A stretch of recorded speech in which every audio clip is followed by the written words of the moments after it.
mentioned the planning and the city council, and I'd like you to speak about the one thing to show me where the town brook, it says that this is adjacent to the town brook. Right. I'd like to know what the Conservation Commission said. And I have the report from the Division of Marine Fisheries that talks about to limit the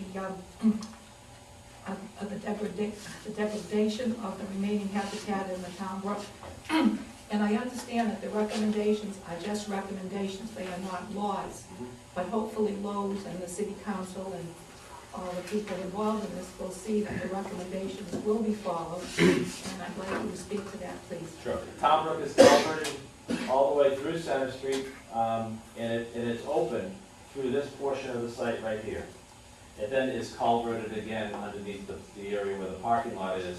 And as you know, there's a lot of present day construction in that area. It's the town brook in this particular area is degraded. It's been damaged because of use over the years of that for different commercial purposes.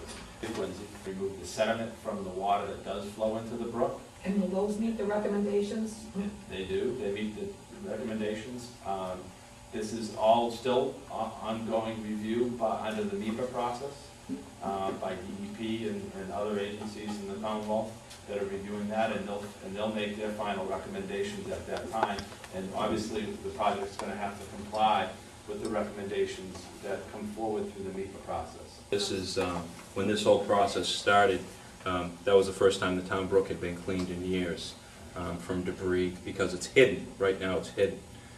After this project is done, not only will we have increased double the size of parkland, we will also have access, or at least, ability to see the water, and you can see that from the green swath of area. There have been some recommendations or suggestions that this project should actually rip up the culvert work that was done by the Army Corps of Engineers about 15 to 16 years ago. And I respect that opinion. I respect people wanting to do that. However, the neighbors in this area like the fact that their neighborhoods are no longer flooding. The neighbors in this area like the idea that the way the project was set up, and my concern would be, and would continue to be, that we've done something, we complied with federal laws, state laws, and local laws to culvert this project years ago. And if people, I think it's just inappropriate for people to expect the ripping up of culverted area to provide increased access to the town brook in this area without taking in consideration what the neighbors in the area actually want.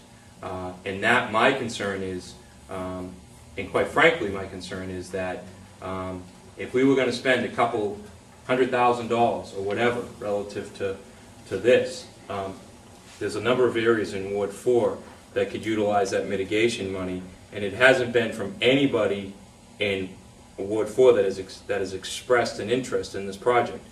I'll get you the date if you want to ask me, but people, yeah, it was at one of these meetings by somebody that didn't live in the neighborhood.